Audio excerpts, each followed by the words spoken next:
Guys, আমি আপনাদেরকে যে ভিডিওটি আজকে দেখাবো আপনারা আশ্চর্য হয়ে যাবেন। এই জন্যই যে এটা এক অসাধারণ অনুভূতি জেগে উঠবে হৃদয়ে, যে এই কদুগুলো কীভাবে ধরে দেখেন।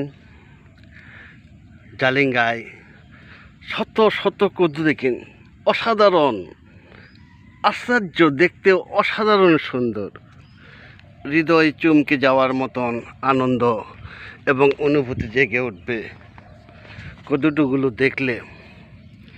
এগুলো খুব দ্রুত বড় হয়, এগুলোর খুব দ্রুত বড় হয়, প্রচুর ধরে এগুলো, এবং সৌন্দর্য সীমাহীন। এই চাচাতো ভাই,